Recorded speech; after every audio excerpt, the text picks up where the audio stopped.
Es una pregunta importante, central, por lo menos en el debate peruano, porque es verdad, un país como el nuestro, milenario, con un legado prehispánico y colonial importante, exuberante, demasiado, ¿no? Pensar en que nuestro presente o nuestro pasado reciente pudiera siquiera tener la posibilidad de convertirse en un monumento o en un testimonio que implique su adecuada valoración y consideración como patrimonio histórico resulta a veces irrelevante, ¿no? Es tan imponente ese legado nuestro, Inca, Chavín, Huari, Caral, etcétera, que pensar en la posibilidad de que la unidad vecinal número 3 se considere un monumento histórico no resulta proporcional, ¿no? Pero pensar de ese modo puede resultar también relativamente peligroso, porque significaría sugerir la idea de que las obras o las ideas que ciertas sociedades producen son más importantes que las otras. Aun cuando hablemos de sociedades relativamente primitivas, para pensar en las aldeas primigenias de hace 12.000 o 15.000 años antes de nuestra era, comparando con lo que hoy en día producimos, ¿no?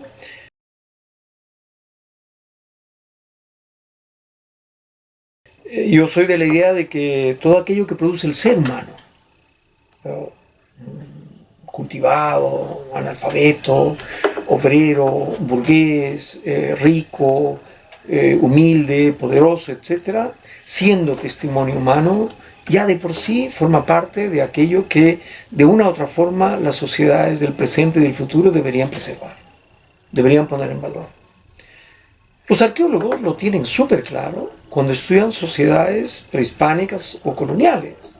Ellos no se ponen a pensar si la choza que está ubicado en Pisac era de un campesino que formaba parte de la realeza o era un trabajador. No, era testimonio de esa época, ¿no? Entonces, esa suerte de diferenciación con argumentos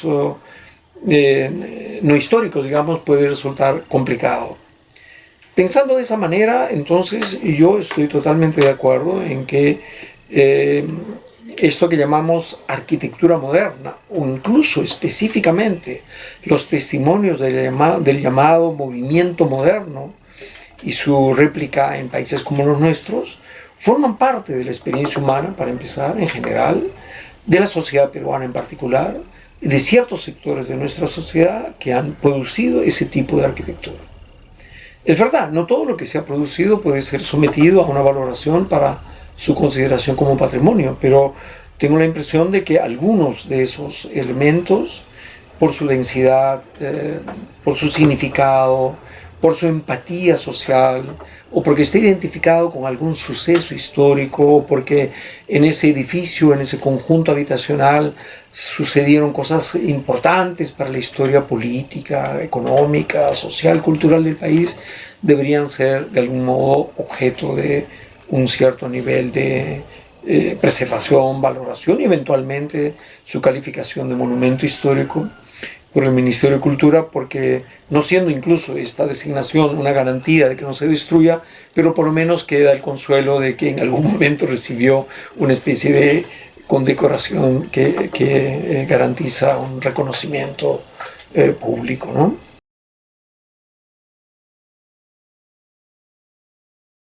Sobre ello no hay una regla de oro que sostenga que las obras producidas hasta antes de sí pueden ser consideradas patrimonio y después de todavía no.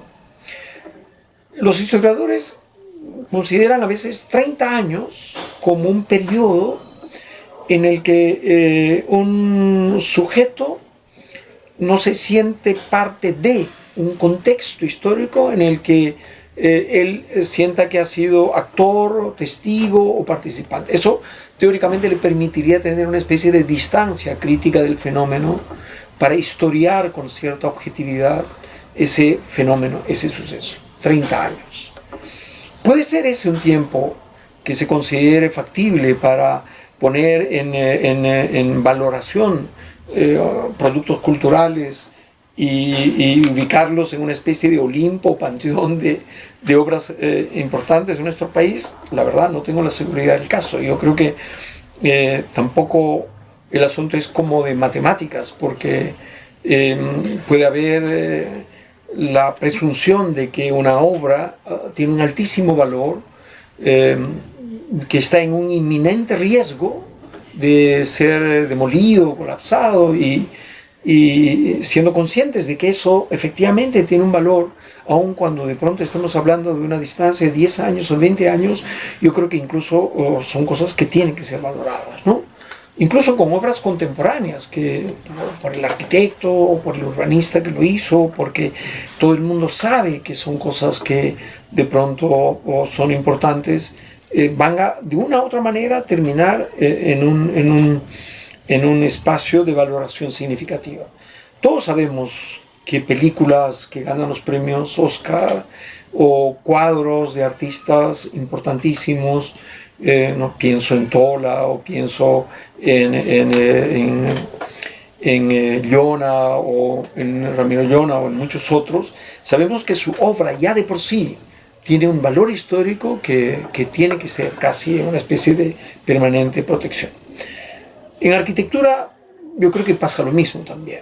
Lamentablemente este es un debate que en el Perú no lo hemos procesado, no se ha discutido con sistematicidad, con orden, y sobre todo no se ha planteado una narrativa conclusiva para sostener digamos, argumentos, propuestas, casos, etc.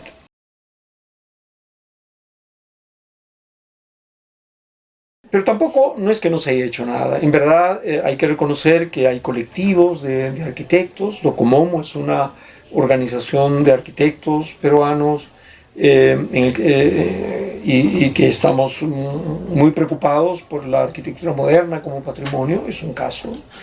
El Ministerio de Cultura también ha hecho un enorme esfuerzo de poder registrar ejemplos, testimonios de arquitectura moderna para su valoración y eventual consideración de patrimonio monumental, etc. Y yo creo que no es todo lo que se debería hacer, pero también es importante lo que se está haciendo en ese sentido. Se han publicado libros sobre arquitectura moderna peruana. Me refiero a la arquitectura de los años 40, 50, que son una evidencia que en efecto hay un creciente interés sobre ese periodo seminal de la arquitectura contemporánea peruana, ¿no?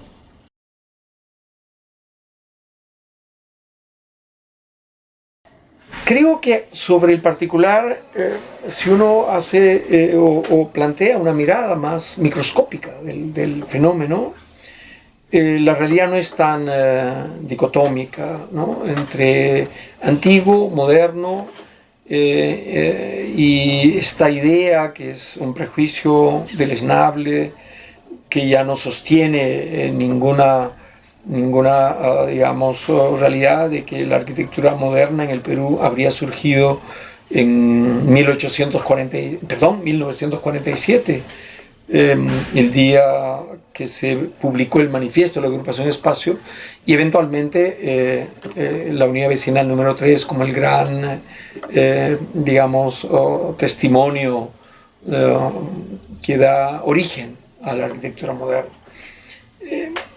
Todos tenemos de repente esa suerte de inclinación por ponerle calendario a ciertos fenómenos históricos, pero todos también sabemos que la historia no es un calendario, que hay procesos que germinan lentamente, no solo por años, sino décadas, y que de pronto súbitamente explotan en una etapa donde se concentran con una densidad impresionante y con una incluso monumentalidad manifiesta, obras dotadas de ese espíritu moderno, ¿no?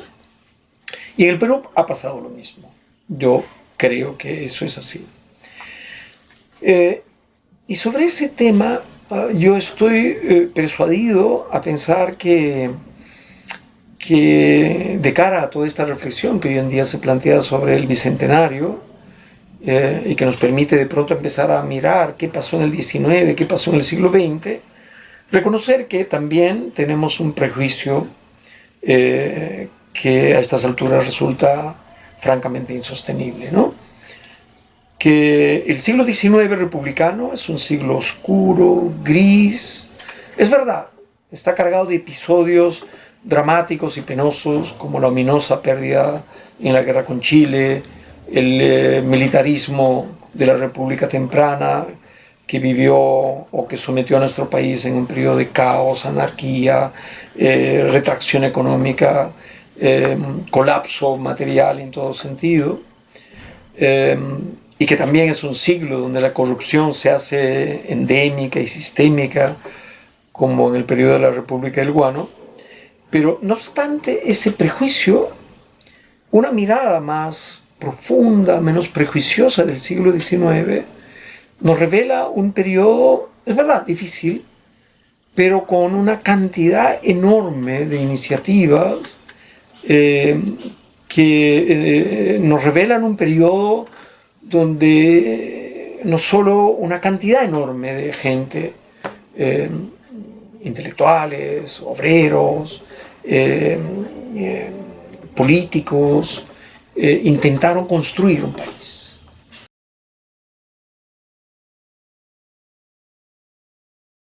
Esa promesa basadriana tiene un sentido en el siglo XIX cuando uno observa no solo discursos como el de Manuel Pardo sobre la República Práctica o iniciativas que tienen que ver con una buena cantidad de obras y proyectos articulados con un proyecto de desarrollo productivo del país. Pero claro, esto estuvo de la mano de una enorme corrupción y todo este clima, un contexto insostenible desde el punto de vista económico-político. Pero más allá de eso, cuando uno pone en una mesa obras de un gran formato, como por ejemplo el Panóptico con Castilla, el Hospital 2 de Mayo con Pardo, 1875, el Parque de la Exposición, 1872 con Balta, y pienso de repente en las casas haciendas, como de la Hacienda Arona, de la Hacienda Lurifico, de Meix, era propiedad de Balta antes, y de pronto uno empieza a percibir un proyecto, uno descubre que esas obras, siendo puntuales, encarnan el espíritu de una república que intentaba construirse, mal que bien. El Panóptico entra en la lógica de una sociedad republicana que quería control y disciplina. El Parque de la Exposición de una sociedad republicana moderna que potenciaba el espacio público como un espacio de sociabilización para construir una sociedad moderna. El Hospital 2 de Mayo como un enorme artefacto para hacer que la gente viva en salud y en higiene. Y esas enormes casas haciendas, ingenios azucareros, de una arquitectura lamentablemente hoy desaparecida, encarnaban ese espíritu productivo vinculado a una política de desarrollo digamos industrial en el país. Si esto sumamos el sueño fragmentado de los ferrocarriles de Pardo y Balta, pero juntamos de algún modo esa obra excepcional del tren trasandino o el tren central, Lima, La Oroya, Huancayo, estamos hablando de un periodo de 1860 a 1879, antes que la guerra con Chile, que constituye una página extraordinaria de ese esfuerzo de nuestro país por construir una república auténtica. Pero desafortunadamente es eso, obras puntuales, que no tuvieron una continuidad, que no fueron replicados en otra dimensión y que se mantienen en su formato hasta este momento. Entonces, cuando uno se encuentra con ese tipo de obras, ni siquiera monumentales, porque el Hospital 2 de Mayo, el Panóptico o el Palacio de la Exposición en cualquier ciudad, Viena, Berlín o París, arquitectura de mediana importancia, pero para la escala de la Lima colonial eran artefactos monumentales, tanto como hasta ahora. Y eso es algo que siempre me ha llamado la atención, cuando de pronto como nosotros, hablo del siglo XX, hablo de la República contemporánea, hemos sido incapaces siquiera de construir un parque de la exposición como se construyó casi hace 120 años. Y seguimos usando ese espacio de casi un siglo y medio construido por un contexto del siglo XIX en el que por lo menos tenían ideas claras. Todo el bulevar interior, como se llamaba, Avenida Alfonso Ugarte, Avenida Grau, enormes espacios, la Avenida Brasil, 1905, siguen funcionando ahora como avenidas a las que la sociedad moderna, republicana del siglo XX, sigue metiéndole de todo, bypasses, buses interconectados, los amplían, los reducen, pobres avenidas, pero fueron hechas con un sentido de escala cuando ni siquiera habían autos y la cantidad de miles de personas. Esa ridiculez con la que hoy día vemos nuestras ciudades es testimonio de algo que está perfectamente claro, que en lugar de evolucionar hemos desarrollado para no desarrollarnos.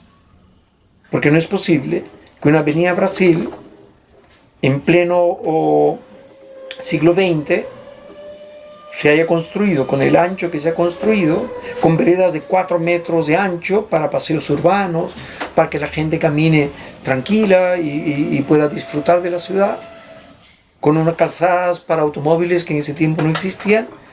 Casi 100 años después podemos hacer una avenida como la avenida Benavides para una Lima de casi 10 millones de habitantes, con vereditas de 1,5 metros para caminar en fila india, con calzadas de automóviles mucho más reducidos, el mundo al revés.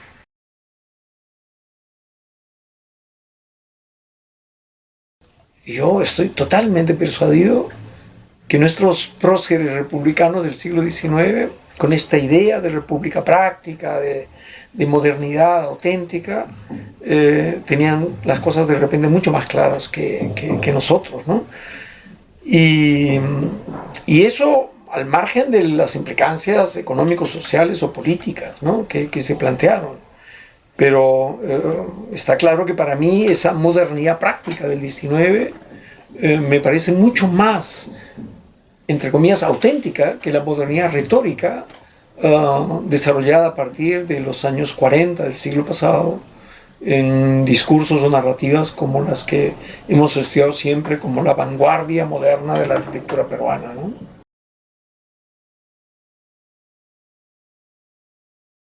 Primero escogería todas aquellas que tienen que ver con el siglo XIX, que es nuestra primera modernidad. Y esta segunda modernidad retórica del siglo XX también, desde luego, tiene una serie de testimonios importantes, y no por ello menos significativos para poder entender las complejidades de la sociedad peruana, ¿no? Eso a mí me parece que resulta fundamental como premisa, por lo menos, ¿no?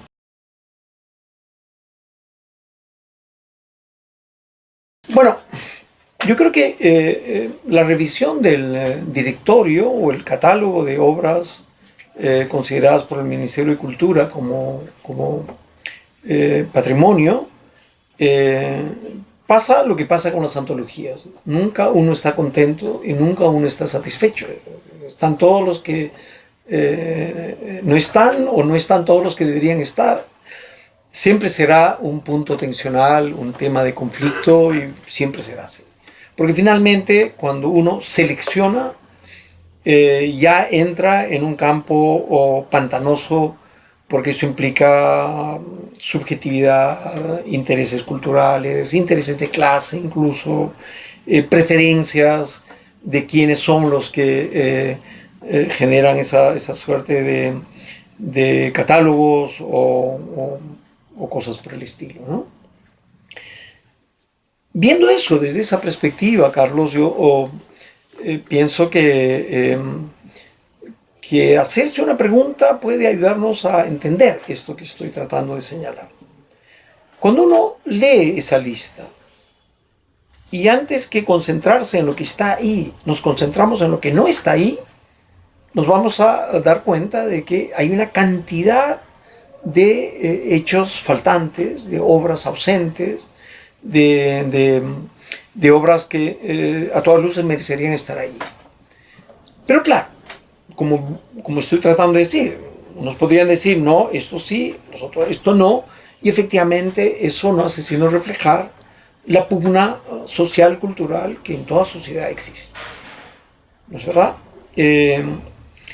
Cuando en los años 90, mitad de los 90, empecé a incursionar en la problemática del patrimonio industrial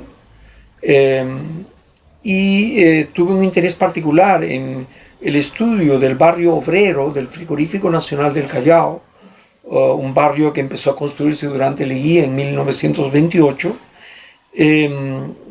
Tuve la suerte de encontrar información, de visitar el lugar, de estar muy involucrado con esa obra, levantar información y desde luego no solo con los vecinos, sino con algunos colegas, quisimos plantear al Instituto Nacional de Cultura en ese tiempo la posibilidad de que sea considerado como patrimonio cultural del país. Porque se trata evidentemente del primer barrio moderno en el sentido urbanístico, conjunto habitacional pequeño ligado a una fábrica, en este caso el frigorífico. Es el primer barrio con un equipamiento autosuficiente, tenía una comisaría, una piscina, una pequeña biblioteca, etc. Y una serie de otros atributos ligados estructuralmente a los principios del urbanismo moderno. Ya solo ese hecho en cualquier lugar del mundo sería suficiente para que ese barrio pudiera ser calificado como patrimonio. Hicimos los sondeos del caso y las señales que nos remitieron del Instituto Nacional de Cultura fueron evidentes, ¿no? Willy, eso no tiene importancia, no solo porque es un tema de fábrica, y en segundo lugar porque tiene que ver con los obreros. O sea, estaba claro que ese mensaje tenía dentro de sí este prejuicio que se alimenta de una tradición vinculada a la narrativa italo-ibérica del patrimonio, digamos, cultural, ¿no? Y todos sabemos que nuestros primeros insignes representantes de toda la narrativa sobre conservación, preservación monumental, etc., que además es un aporte indiscutible al debate cultural en los años 50, 60 en nuestro país, de esa generación brillante de Víctor Pimentel, José Correa Orbegoso y otros, estuvieron influidos por este discurso que yo llamo italo-ibérico, tal vez no con la propiedad del caso, pero en fin, me remito a eso para identificar un espacio cultural donde los temas de conservación y preservación tienen una altísima importancia, pero que están ligados fundamentalmente a tres nociones que a mí me parecen reductivas. Uno, la noción de que el patrimonio tiene que estar identificado con el mundo de las bellas artes, donde el valor artístico de la obra es uno de los aspectos fundamentales. Si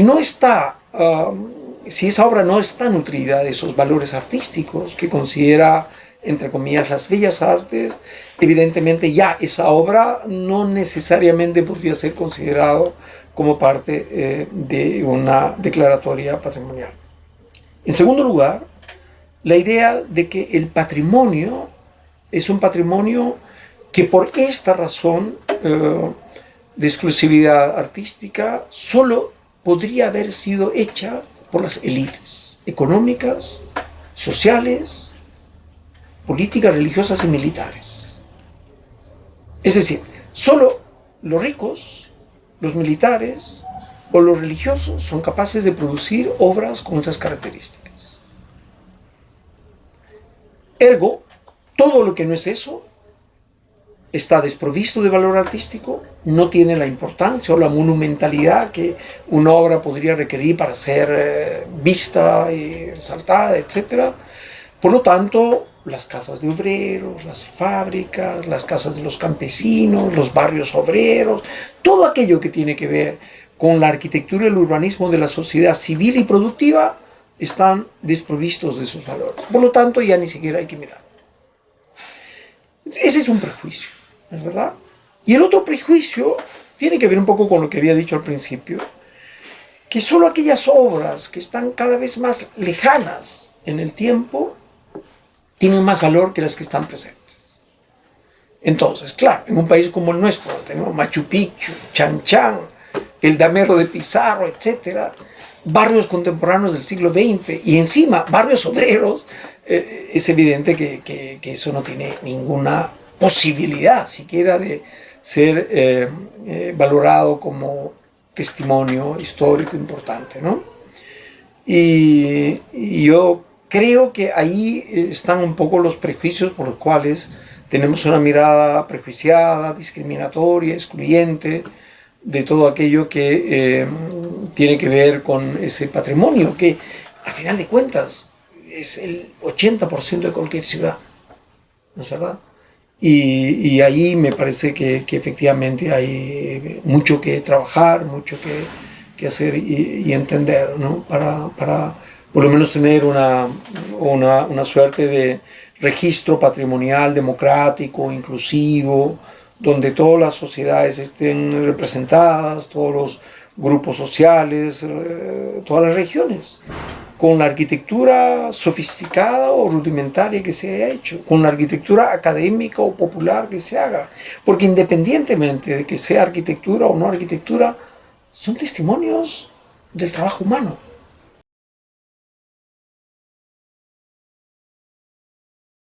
A mí me parece absolutamente fundamental. Todas las fábricas, lo que queda de las casas haciendas del siglo XIX, son un testimonio extraordinario, realmente maravilloso de ese periodo que estaba reseñando, pero también las obras del siglo XX, el barrio obrero de Vitarte, los barrios obreros construidos por el Ministerio de Fomento y Obras Públicas en la década de los años 30, los barrios fiscales, y una serie de otras obras de esas características que no están registradas en el Ministerio de Cultura. Incluiría las casas obreras de Marquina, de la Sociedad de Beneficencia Pública de Lima, no solo en Lima, sino en Arequipa, en Trujillo, hay testimonios importantes.